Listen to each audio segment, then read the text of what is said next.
Ce podcast est proposé par Jinkyo, la communauté des talents de l'information. Jinkyo accompagne les médias dans leur détection de talents avec plus d'efficacité et de diversité au service de l'information. Vous souhaitez en savoir plus? Écrivez-nous à contact@jinkyo.com.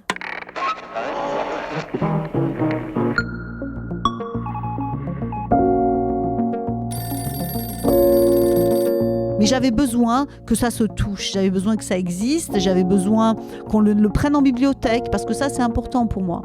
En fait, là, aujourd'hui, sans vous mentir, je pense que je m'adresse à des CSP+. Bon, par contre, beaucoup de bibliothèques commencent à s'abonner, et je sais que du coup, je vais rencontrer d'autres types de lecteurs, et ça, c'est important pour moi.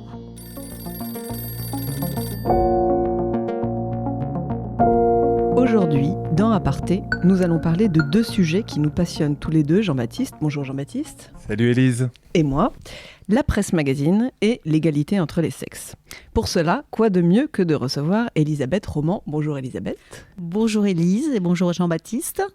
Elisabeth Roman a lancé l'an dernier Chica, un magazine papier trimestriel à destination des filles de 7 à 12 ans. Un magazine entre guillemets communautaire, on reviendra sur ce terme parce qu'en fait il s'adresse à un segment de la population. C'est une première en France, ce type de magazine, et après 3 numéros sortis avec succès, nous avons trouvé intéressant de faire un bilan avec sa patronne.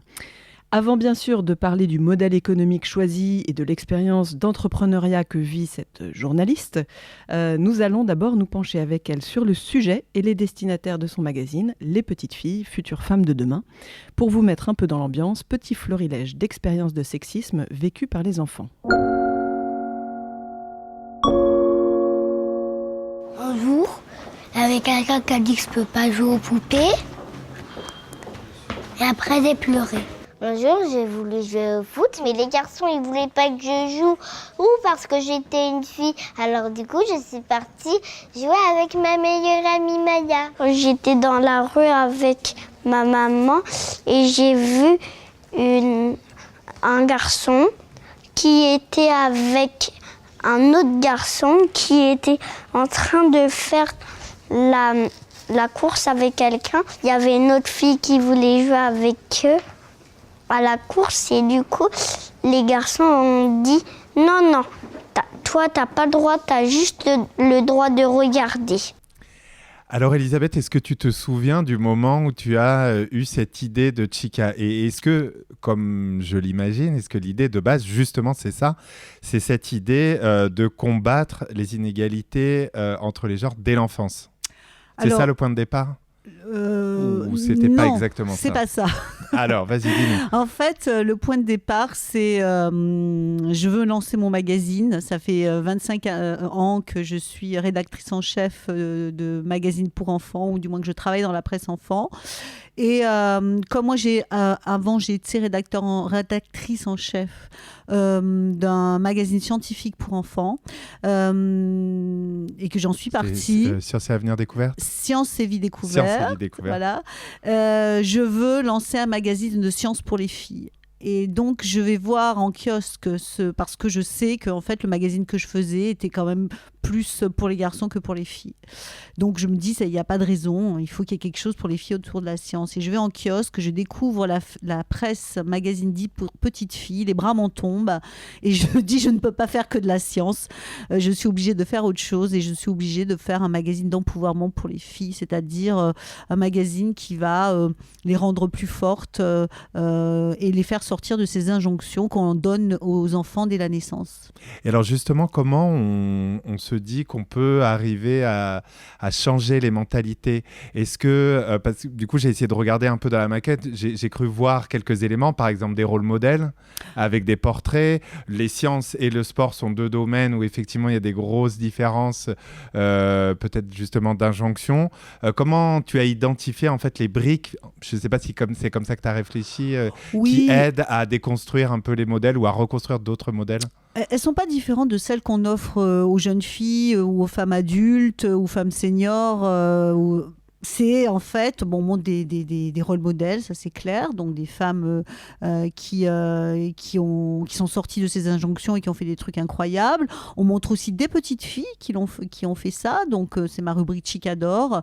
Ensuite, on sort des phrases inspirantes, ça aussi c'est classique. Ensuite, on prend des injonctions, on les barre et on les déconstruit, on explique pourquoi, par exemple, le rose c'est pas pour les filles, pourquoi les filles sont pas nulles en maths. En fait, c'est pas différent. La seule chose, effectivement, c'est que ça va pas être mis en scène de la même façon dans un magazine pour enfants que dans un magazine pour adultes. Donc tu dirais qu'il n'y a pas... T'as pas mis en place des rubriques particulières finalement? Non, à part que, évidemment, le public, en fait, c'est ça, hein, la presse. La presse pour enfants, c'est pareil que la presse pour adultes, à part qu'on ne traite pas l'information de la même façon, mais l'information, on le donne la même. C'est juste la façon de la mettre en scène qui est différente. On peut se permettre d'autres choses avec la presse enfant, et en même temps, il faut aussi expliquer parfois de façon plus profonde, ne pas employer de mots trop compliqués, mais en fait, moi, le message, il est le même que tout aujourd'hui les sites qui sont féministes, en fait. C'est pareil. Et alors, effectivement, sur les sites féministes, j'ai regardé, il y a une question en ce moment, beaucoup, notamment aussi sur la représentation du corps. Peut-être que ça, c'est le travail que fait l'illustratrice avec laquelle tu travailles. Comment vous avez réfléchi justement à la manière de représenter les filles? Alors moi je travaille beaucoup sur la photo, c'est-à-dire j'estime que les magazines pour enfants, il faut éviter de mettre que des illustrations. Pourquoi ? Parce qu'à partir du moment donné, on parle d'actualité. Si tout est dessiné, en fait, on a l'impression que tout est faux. On n'est pas vraiment dans le réel. Voilà, c'est Disney. Voilà. Donc oui, il y a des choses qui sont dessinées parce que c'est des codes de presse magazine pour enfants, mais il y a beaucoup de photos. Ce qui est dessiné, par exemple, les mascottes, qui existe toujours dans la presse enfant, ce qui est normal, c'est un peu un lien entre la rédaction et l'enfant qui lit, hein. C'est ça c'est vers elle, c'est elles les rédactrices en chef, en fait, c'est les mascottes. J'ai demandé à mon illustratrice qu'elles soient tout couleur, qu'elles aient différentes hobbies, et puis donc il y en a une qui est à fond pour sauver la planète, l'autre qui est plus scientifique, et puis il y en a une qui est un peu joufflue aussi, voilà, c'est-à-dire que pour qu'il y ait chacune puisse se sentir, en fait moi l'idée c'est que les petites mascottes, elles représentent les gamines qu'on voit dans la rue, les gamines qui sont dans les classes. Il fallait pas que si on regarde, quand on a regardé pendant très longtemps les magazines pour filles, on voyait toujours un peu le même stéréotype de petite fille jolie, blonde, etc. Mince, bon, voilà, mince surtout. Alors là, les petites filles grosses, on les met jamais dans les magazines pour enfants. Donc moi, l'idée, c'était de montrer un petit peu tous les genres de petites filles qui peuvent exister. Et alors, depuis que tu t'es lancée, est-ce que tu as vu un petit peu des réactions du côté de la presse, je ne sais pas si on dit presse jeunesse, presse enfant, est-ce qu'ils ont regardé, comment ils regardent ça, avec curiosité, avec scepticisme? Est-ce qu'ils pourraient même avoir l'idée d'en faire autant? Alors, bon, je ne vais pas donner des noms, bien sûr, hein, mais alors moi, je ne les considère pas comme mes concurrents, parce que moi, vraiment, en fait, je suis un magazine engagé, d'accord ? C'est-à-dire que d'autres magazines pour filles, dont notamment un, s'est orienté un petit peu sur cette voie-là, mais en gardant des choses que moi, je ne mets pas dedans, c'est-à-dire la mode, la beauté, le côté cœur, paillettes, etc. Moi, je mets ça totalement de côté. Voilà. Il n'y a pas de mode dans Chica. Oui, parce qu'en fait, effectivement, sur la presse jeunesse comme ça, il y a un peu les magazines sérieux, on va dire, qui sont du coup a priori non genrés, et les trucs filles, mais filles, quoi. Voilà. C'est pour ça aussi que Chica, enfin moi j'ai été la première étonnée, a eu un énorme succès à son lancement, aussi bien au niveau de son crowdfunding, donc son financement participatif, que de la presse qui a annoncé son arrivée, parce que ça faisait un peu figure d'ovni, quoi. Pour s'adresser à cette population, tu as choisi un magazine papier, donc c'est de ça dont on va parler maintenant. Et avant, on va écouter un petit rappel de la presse papier.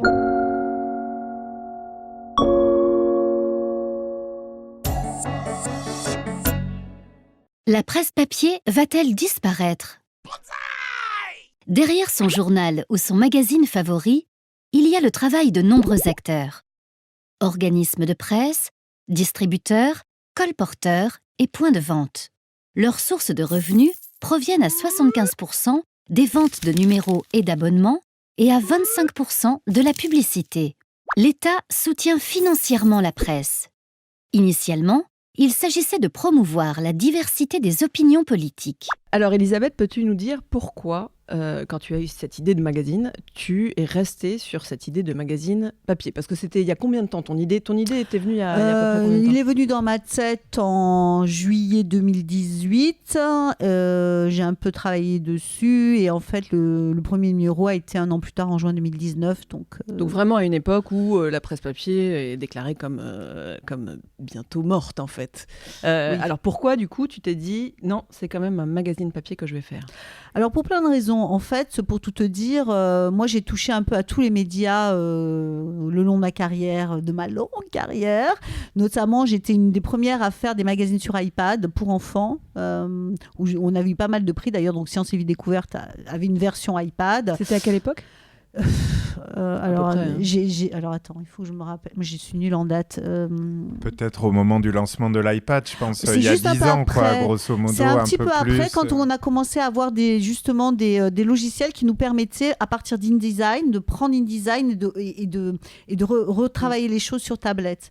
Donc, on a été donc c'était vraiment ce qu'on appelait des enrichis. C'est-à-dire que quand tu ouvrais ton magazine, tu avais une vidéo, tu appuyais dessus, tu avais des jeux. Enfin, c'était un truc de malade. On avait eu beaucoup de presse aussi. Donc, pour tout te dire, moi, je ne suis pas anti-digital, loin de là. Par contre, ce que je sais, c'est que il était hors de question que je passe par... Moi, déjà, parce que j'ai pas de pub dans le magazine. Alors, je dis pas que j'en aurai jamais. Mais voilà. Et donc, il était hors de question que ce projet-là ne rapporte pas d'argent. Voilà. Pour moi, c'est important que quand on travaille, quand on fait quelque chose, que ça rapporte de l'argent. Et moi, je sais faire des magazines papier, ça c'est clair, ça se vend, ça c'est clair. C'est-à-dire que tu connais le modèle économique du magazine papier. Exactement. Même dans le contexte actuel de recomposition, de difficulté de la distribution, etc., de recomposition des acteurs. Alors moi, je le vends d'une façon assez étonnante parce que pour l'instant, je ne suis pas en kiosque, je ne suis pas en librairie pour l'instant. Je vends de la main à la main. Voilà. C'est-à-dire que les gens vont sur mon site qui est horriblement moche, que j'ai fait en 5 minutes pour avoir un endroit. C'est un site vitrine. Enfin, c'est un site de commerce. Exactement. Pour l'instant, il n'y a pas grand-chose. Ça va évoluer. Et en fait, l'idée, c'était... moi, j'ai créé un rapport très vite, extrêmement proche des mères, pères, oncles, tantes, marraines, grand-mères, etc., qui ont découvert Chica, qui ont eu envie, bien avant qu'il existe, d'abonner leur fille, ou même maintenant, il y a des garçons qui sont abonnés, même si ce n'était pas la cible du départ. Et moi, j'avais pas envie de me dire, par exemple, je vais faire un site internet. Pour les gosses, ils y vont pas, c'est la galère. Donc, une appli... Oui, mais une appli, enfin, tu vois, il y a quelque chose qui allait me manquer, quoi. Et je suis pas contre, peut-être qu'un jour ça arrivera, mais j'avais besoin que ça se touche, j'avais besoin que ça existe, j'avais besoin qu'on le prenne en bibliothèque, parce que ça, c'est important pour moi. En fait, là, aujourd'hui, sans vous mentir, je pense que je m'adresse à des CSP+. Bon. Par contre, beaucoup de bibliothèques commencent à s'abonner et je sais que du coup, je vais rencontrer d'autres types de lecteurs. Et ça, c'est important pour moi. Alors qu'en dehors en dehors du papier, effectivement, c'est très difficile de sortir d'une catégorie sociale qui est la catégorie sociale de base par laquelle on a réussi à vendre son produit, c'est ça? Oui, exactement. Donc, il y a tellement de raisons. Il y a effectivement une raison économique, il y a une raison...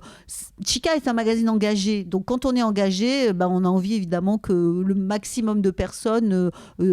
entendent le message qu'on essaye de délivrer. Donc voilà, c'est le papier là aujourd'hui, c'est le CSP+ qui s'abonne, mais les bibliothèques permettent de faire en sorte que mon message aille plus loin.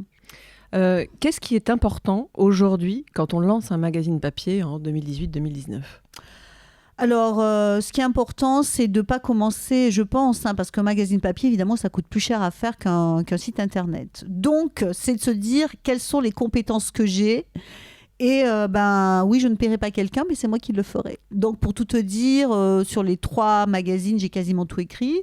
C'est moi qui fais les maquettes. Je fais mon propre SR. Donc, voilà. Il y a quelques rubriques que je fais écrire, icono. Je ne fais pas les illustrations, mais sur les 3 magazines, ça a été ça. Le 4e, ça va être quasi ça aussi. Et à partir du 5e, je vais ouvrir à des rédactrices ou à des rédacteurs, etc. Pourquoi ? Parce que l'idée, c'est c'est très cher en fait un magazine papier. L'impression est chère. La distribution est chère, enfin le routage, quoi, c'est cher. Donc, le truc sur lequel je pouvais un peu rogner, c'était le savoir-faire éditorial. Donc, donc c'est ce qu'on sait faire, on le fait. Voilà. Donc, en fait, pour lancer un magazine papier aujourd'hui, il faut être un mouton à 5 pattes, quoi. Déjà, pour être chef d'entreprise, il faut l'être. Alors, quand on fait du papier, c'est clair. C'est-à-dire, puisqu'en plus, les magazines pour enfants, tu sais, il n'y a pas de bourse à l'émergence, il n'y a rien, en fait. Hein. Donc, moi, j'avais un peu d'argent de côté parce qu'à un moment donné, j'ai fait du B2B et avant Chica, et je créais des choses, des magazines pour enfants pour une boîte de presse. Donc, j'ai pu un peu investir pour justement l'impression, etc. Mais tu n'as eu aucune aide d'État ? Pour Chica, magazine papier, non. Par contre, j'en ai pour d'autres projets, voilà. D'accord, oui, parce que tu as aussi une entreprise, du coup, qui est l'entreprise éditrice de Chica, avec laquelle qui s'appelle Liquide. Voilà. Liquide. Et en fait, mon modèle économique, ce n'est pas aujourd'hui, évidemment, Chica, c'est mon moteur, mais c'est pas... je suis en train de travailler à m'ouvrir sur d'autres choses pour permettre à la galaxie Chica de vivre. Par exemple, cette année, je vais lancer Chiquita, qui va être pour les plus petits, de 4 à 7 ans. Je suis en train de travailler sur d'éventuelles formations pour les instituteurs et institutrices, puisque l'égalité filles-garçons est quelque chose qui est dans leurs obligations, et d'être formée à ça. Là, par exemple, je suis souvent appelée pour animer des débats, pour faire partie de débats. Bref, en fait, l'idée, c'est...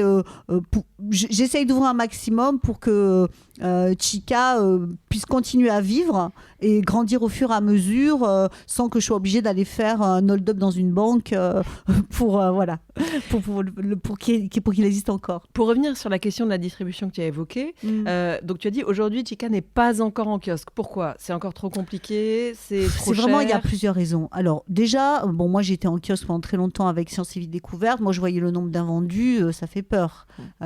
Surtout sur la presse enfant. Alors, en plus, c'est compliqué parce que moins tu en mets en kiosque. Par exemple, si tu en mets 10 000 en kiosque, les kiosques, ils vont en avoir un ou deux. Donc, le 1 ou 2 va être caché derrière celui qui en a 10 ou 20. Tu vois, donc finalement, tu vois encore moins que si tu en mettais 20 ou 40 000 en proportion. Donc, généralement, tu peux avoir 40% de vendus, donc 60% d'invendus. Donc, déjà, il y a deux raisons. Donc, c'est la raison économique et la raison écologique. Voilà, qu'est-ce qu'on fait ? Oui, on les jette. Ouais, c'est écrit, on jette, quoi. Donc, tu vois, je me suis pas sentie pour en vendre et pour me montrer à 3 000, d'en faire 10 000, d'en faire imprimer 10 000 ou 20 000, j'aurais pas eu peut-être l'argent, tu vois, plus la distribution, plus tout ça. Et puis, je t'avoue qu'au départ, je me suis vraiment concentrée sur l'éditorial. C'était hyper important pour moi. Je me suis dit, au départ, je vais les envoyer aux gens. Par la poste ? Voilà, par la poste. Et parfois, il y a eu des moments où je fais 300 enveloppes. Encore aujourd'hui, tu Ouais, parce que figure-toi que, en fait, donc, moi, j'ai un routeur qui m'envoie les magazines, puisque à chaque fois que j'imprime, c'est un routeur parce que le nombre est important qui les envoie lui. Mais comme je suis trimestrielle, si tu veux, j'ai 3 mois. Et donc, pendant ces 3 mois, il y a tous les jours des gens qui s'abonnent. Donc, toutes les semaines, je fais mon petit tableau Excel, mes petites étiquettes, mes petites enveloppes, et puis je vais à la poste. Donc, c'est un boulot de fou. Hein. Mais voilà, je l'aime tellement, ce magazine, que je fais beaucoup de choses et beaucoup de sacrifices de temps pour lui. Et alors, t'en es à combien ? Alors aujourd'hui, je suis à 3 000 abonnés, ce qui est quand même pas mal en moins d'un an, et en ayant très peu finalement de... Comment dire, j'ai pas beaucoup d'actions marketing pour l'instant. Hein, elles se situent surtout sur Facebook quand je fais des promos, etc. Mais cette année, il faut que je continue à monter pour justement pouvoir embaucher des gens et puis pouvoir donc du coup moi-même chercher un financement. J'aimerais bien faire entrer des financiers en fait. Alors tu évoquais Facebook, les réseaux sociaux pour toi ça a été naturel dès le début d'aller les utiliser, de te dire peut-être que c'est là que je vais trouver un nouveau public? Moi j'ai toujours été sur les réseaux sociaux pour tout te dire. Par contre, comme j'ai toujours été dans les grosses entreprises de presse et que moi j'avais pas le temps de faire du réseau social professionnel pour mes produits, pour mes magazines. Parce que normalement, il y avait des gens qui étaient censés le faire, mais comme tout, évidemment, voilà. Ah, tiens, je te ferai un post Facebook. Enfin bon, c'était un peu compliqué. Bref. Donc là, là, il a fallu que je monte une communauté avant que ça existe. Hein. Et moi, je ne savais pas comment professionnellement on le faisait. Moi, je suis capable d'en faire une pour moi. J'ai été sur Twitter très longtemps. Enfin bon, il y a aucun... Tout ça, je sais faire, mais je ne savais pas comment on mettait en avant un magazine, en plus qui n'existait pas. Qu'est-ce qu'on mettait comme message, etc. Donc, c'était un peu complexe. Et puis, donc, je me suis mise en novembre 2018. Hein, et tous les jours, j'ai commencé à poster un petit truc. En fait, finalement, comme quand on soi-même, on s'ouvre sur Facebook. Et puis, ouais, ça a marché, ça a monté. Et c'est effectivement ces personnes qui me suivaient sur ces réseaux sociaux qui ont été, je pense, aussi parmi ceux qui se sont abonnés, en fait. Et le crowdfunding, alors le financement participatif, tu as donc connu un succès assez important, ouais. On peut le dire. Enfin, tu t'y attendais pas du tout. Je demandais 20 000 euros. C'était pour la production du premier numéro. Et d'autres, puisqu'on pouvait avoir des abonnements en fait. Hein. Donc oui. Voilà, c'est étalé. Je demandais 20 000 euros, j'en espérais 40 000. J'avais un peu regardé ce qui... Bon, de toute façon, je pouvais pas... À 5 000, je faisais rien. Ça me payait même pas l'impression d'un numéro. Donc, c'était pas possible. Il fallait avoir des objectifs assez élevés et se battre pour ça. Et puis, oui, j'ai fini à 65 000. Donc, pour moi, c'était... je crois que c'est en termes de crowdfunding pour les enfants, bon, à l'époque, c'était le 3e meilleur crowdfunding pour enfants. Donc, c'est vrai que je me suis extrêmement battue. Pour ceux qui n'ont jamais fait de crowdfunding, c'est un marathon on est content d'en sortir. et oui, ça m'a permis de réaliser ce beau magazine et de le faire vivre. Alors pour terminer, on a envie de parler aussi de toi. Alors on a compris en filigrane que voilà, tu avais été longtemps journaliste scientifique, que tu avais plein de projets.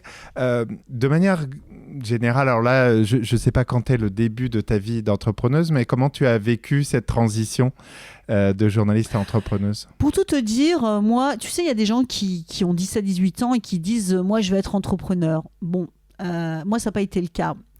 Pour être tout à fait honnête, je me suis retrouvée dans la situation de ces femmes de plus de 45 ans à qui on explique parce qu'on va revendre sa boîte, mais on ne dit pas qu'on va revendre sa boîte, qu'on explique, et pas non plus de façon très claire, que ça serait bien qu'elle aille voir ailleurs. Voilà, c'est un peu ça qui m'est arrivé. Moi, j'étais bien dans mon lieu. J'avais envie de faire d'autres choses parce que j'avais fait le tour de mon magazine. Et j'ai compris, en voyant ce qui se passait autour de moi, que effectivement, les femmes de mon âge, les rédac-chefs, donc c'est-à-dire des gros salaires, commençaient à prendre la porte de sortie avec plein de méthodes différentes. Voilà. Donc, moi, j'ai senti que mon tour allait venir, que je devais être sur une blacklist. Donc, j'ai fait en sorte d'organiser ma sortie d'une façon correcte. Mais quand je suis sortie, je me suis dit, qu'est-ce que je vais faire? Est-ce que je vais envoyer mon CV? Moi, vraiment, j'ai un parcours, enfin je suis rédactrice en chef de magazines pour enfants, c'est quand même super pointu. J'avais pas envie d'envoyer des CV, de taper à des portes, de pas avoir de réponse, et j'ai eu envie de bouger tout de suite et de travailler tout de suite, quoi. Alors je me suis dit, écoute, c'est le moment ou jamais, essaye ça, tu n'as jamais essayé chef d'entreprise. Et en fait... c'est venu naturellement. C'est venu naturellement. Alors je vais pas te dire que... c'est simple. Tu as des choses que tu gagnes. Moi, je suis totalement libre éditorialement. Si je me dis, tiens, je vais lancer Chiquita, j'ai pas à aller faire le tour de 250 personnes qui vont me mettre peut-être 6 mois à me répondre oui ou non, etc. Moi, mes trucs instinctifs, aujourd'hui, je peux les tester, je peux les lancer. J'ai pas des personnes qui me disent oui ou non pour d'autres raisons que l'éditorial, qui peuvent me dire non simplement parce qu'elles peuvent pas me blairer. Voilà, hein, ça peut aussi arriver dans les entreprises. Donc je peux faire ce que je veux. Maintenant, c'est clair que je n'ai pas le confort de l'entreprise dans laquelle je suis salariée. C'est moi qui gère les abonnés, c'est moi qui vais à la poste avec mon petit sac, c'est moi qui me dis tiens, qu'est-ce que je vais faire comme marketing. C'est pour ça que j'ai envie de recréer une équipe. Oui, alors justement, je voulais te demander, pour conclure un peu sur aujourd'hui, pour assurer la pérennité de Chica, c'est quoi le plus gros défi ? Est-ce que ça va être de trouver des investisseurs ? T'en parlais, ça va être de pouvoir rémunérer une équipe, tu le disais aussi. Enfin, voilà, c'est quoi aujourd'hui vraiment l'élément clé ? Moi, je ne suis pas inquiète sur la continuité de Chica, c'est-à-dire que je sais maintenant combien ça me coûte, je sais quel sacrifice je peux faire pour que ça me coûte le moins possible. T'as quoi comme visibilité là, en gros, en termes de numéros ? Je peux rester encore pendant 2 ans. Donc pour moi, quand même. Avec en trimestriel, oui, c'est ça. donc c'est-à-dire 4 numéros par an, 8 quoi. Voilà, donc si tu veux, j'ai de quoi tenir pendant, mais dans les conditions que je t'explique, c'est-à-dire je continue à tout écrire, à prendre toutes les photos, machin, etc. Mais je peux, d'accord ? C'est pas mon but, parce que évidemment ça me fait travailler comme une dingue et ça m'empêche justement de m'ouvrir à d'autres choses. Donc moi, la première chose aujourd'hui, c'est de trouver une ou un investisseur qui m'accompagnera justement dans le fait que je puisse avoir des gens qui fassent certaines choses. Puis maintenant que j'ai fait 3 magazines, je veux dire, c'est assez simple. On voit quel est le style que j'ai envie qu'on adopte, quel est le type de sujet. Le sujet sur pièce. Voilà, c'est un projet qui est déjà écrit, il faut juste mettre ses pieds dans les chaussures. Et donc, moi, j'aimerais que quelqu'un vienne m'aider financièrement, pas que pour Chica, bien sûr, pour tous les projets que j'ai derrière, et qui sont aussi très intéressants. Eh ben écoute, merci. Peut-être, je ne sais pas, est-ce que tu as un conseil, un message, quelque chose que tu penses important à dire ? Par rapport à la presse, écoute, c'est pas facile, mais quand on veut plus de vous, parce qu'il y a effectivement beaucoup de médias qui restreignent les salariés, sachez que vous pouvez y arriver seul. Il faut juste beaucoup travailler. Et c'est vrai que c'est compliqué parce qu'à un moment donné, quand on est journaliste, on considère donc les personnes qui nous lisent uniquement comme des lecteurs. Il faut réussir à les considérer aussi comme des clients, donc changer de casquette toute la journée. Et c'est très difficile pour les journalistes de faire ça parce que pour eux, l'argent est un peu sale. Mais quand on arrive à le faire, c'est hyper satisfaisant finalement d'avoir la liberté d'écrire et de choisir les sujets qu'on veut. Voilà. Merci beaucoup Elisabeth d'être venue nous raconter ton aventure et puis longue vie à Chica. Merci. Salut, à la semaine prochaine. Aparté est un podcast produit par Jinkyo. Il est animé par Élise Colette et Jean-Baptiste Diebold. Notre expert du son et de la réalisation, c'est Raphaël Belon. La communication et les réseaux sociaux d'Aparté sont animés par Laurie Lejeune. Le design graphique a été imaginé par Benjamin Leble et la musique composée par Boris Leble. Vous pouvez retrouver Aparté sur Instagram, en 2 mots, comme en latin, A, plus loin, Parté. Plus loin, podcast. Comme en anglais. Non, comme en latin. Bon, bref, c'est un balado francophone, Aparté podcast. Posez-nous vos questions, suggérez-nous de nouveaux invités, envoyez-nous des étoiles et des commentaires. Et si vous n'aimez pas Instagram, vous pouvez aussi nous contacter sur Twitter. Elisco, ELIZCO. XJBDX. Merci pour votre fidélité.